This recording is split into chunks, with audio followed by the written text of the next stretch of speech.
para el cuarto siglo se necesitaba una traducción en latín y por lo tanto Dámaso I le solicita a Jerónimo que traduzca las escrituras al latín, porque el edicto de tolerancia o el edicto de Milán había hecho la religión cristiana la religión principal del imperio, y como era Roma necesitaban una escritura autoritaria en latín, en su idioma.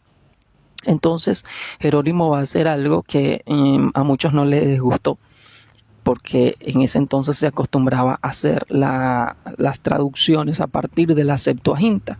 Sin embargo, Jerónimo utiliza los escritos hebreos para el Antiguo Testamento y él relega los libros deuterocanónicos, que se conocen como deuterocanónicos del Antiguo Testamento. Él los relega a una posición de no autoritarios, es decir, en otras palabras, no son inspirados. De allí en adelante la Vulgata Latina reinó sobre todas las traducciones por aproximadamente 1000 años, más de 1000 años incluso. Ahora en el siglo V en adelante, hasta el comienzos del siglo XI, los hebreos masoretas van a hacer un trabajo complejo de recopilación y de creación de nuevas fórmulas para poder pronunciar ciertas palabras en hebreo, y hacen una recopilación hebrea. Este es el trabajo de los masoretas. Agregan un sistema de vocalización o de puntuación al hebreo y recopilan sus escritos y hacen su canon también, por supuesto, sin los libros deuterocanónicos, porque solo reconocen las autoridades judías, solo reconocen los libros con autoridad judía para el Antiguo Testamento. Obviamente no van a reconocer el Nuevo Testamento, pero hacen todo este arduo trabajo, y es en este trabajo en el cual se van a basar de ahora en adelante las traducciones de la Biblia para el Antiguo Testamento, los que acepten que la tradición judía o los escritos judíos hebreos son los más fieles al original. Hay diferencias entre los escritos de la Septuaginta y de los hebreos, pero se cree que la Septuaginta, al ser basada en manuscritos más antiguos, es más correcta. Otros creen que los masoretas son los que tienen la transmisión real del texto.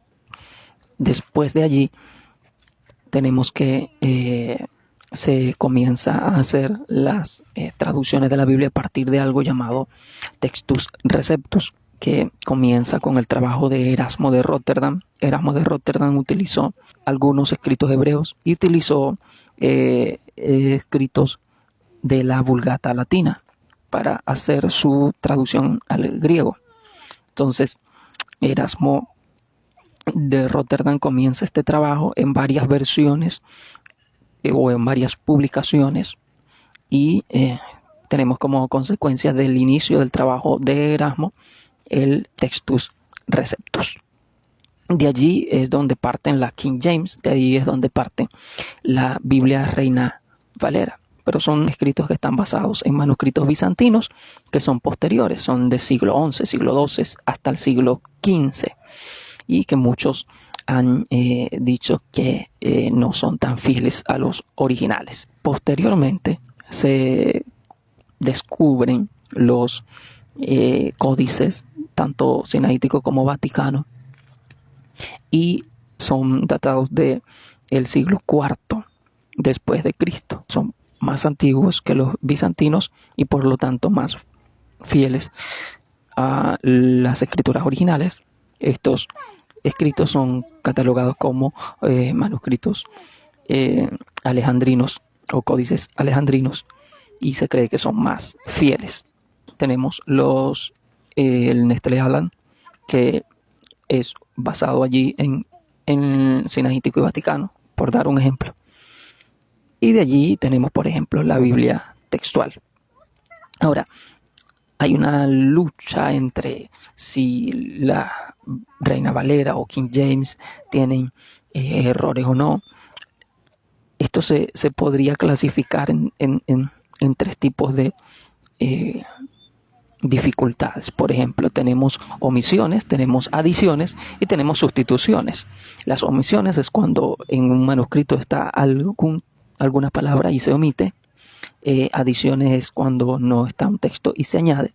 Y sustituciones es cuando se cambia una palabra por otra o una frase por otra.